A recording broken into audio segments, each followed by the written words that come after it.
Hi, my name's Marissa, and the questions I have are directed towards Maria, and they're questions from our material that I was a little too afraid to ask about during class, and they're questions that while I was reading the material I came up with, but felt they were too unrealistic to ask about. So I'm going to ask them now. I have it broken up into three sections. The first section is from Exam 1, and then the second section is from Exam 2, and then the third section is from Exam 3. So I'll begin with the first section from Exam 1. What directly or indirectly caused social change? What exactly is there?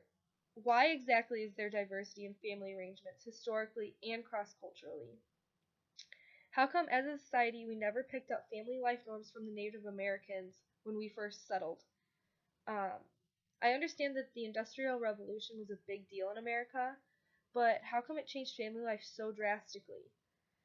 Um, is there even a right way to raise a child so that they don't experience hardships and depression and social challenges and academic struggles? Like, is there a way to make your child perfect? Yes, family life has changed and societal acceptance of cohabitation has changed as well. But does that mean that religious and liberal and conservative beliefs have changed too? Um, Also, another question is today is more it is more common for college graduates to live with their parents for a long time. Do you think that the time will increase with each generation and over time? Like, will it soon become normal for like college graduates to not even move out? Um, do you think that the two spirits idea is similar to the idea of coming out of the closet for being transgender in today's society? Are people more open today with telling their truth about their lives to the census workers than they were in the past?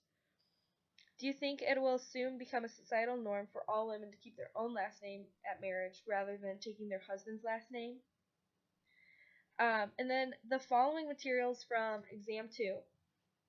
Um, so, similar to the marriage boom and the baby boom, and the suburbia boom, is there going to be another boom sometime soon?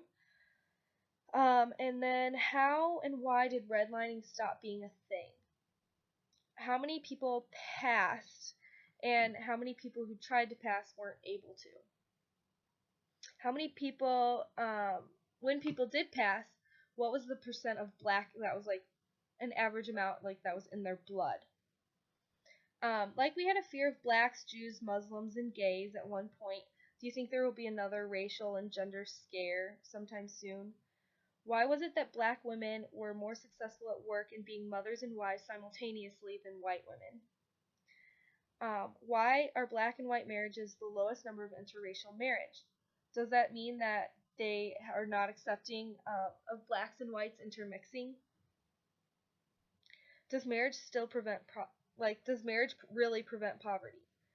Are there any public policies out there right now that are focused towards strengthening families and reducing poverty?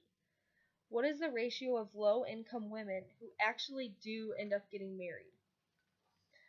How come the melting pot never included colored people and it was only European Americans, but now it's like considered to be everybody in society? Why and how is the rising age of marriage become a reason for an increase in interracial coupling? Do you think that the black and white marriage will soon rise to the most common rather than the least common? And like, when do you think that will happen? All right, so now moving on to exam 3.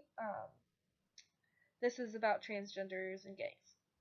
How come men are considered gay if they do women-like activities, but who participate in masculine activities and are not considered gay? Why are men more selfish in hookups than women?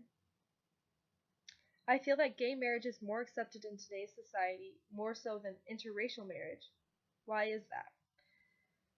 Will it become more common for heterosexual couples to come out now that gay marriage is legalized in Illinois? Are children raised by gay parents more likely to be gay when they are older?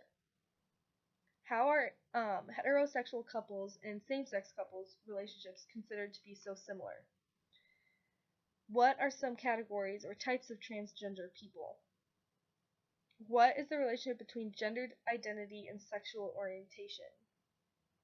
If we were a conservative state, would gay marriage have been passed in Illinois? Those are my questions, and thanks for listening.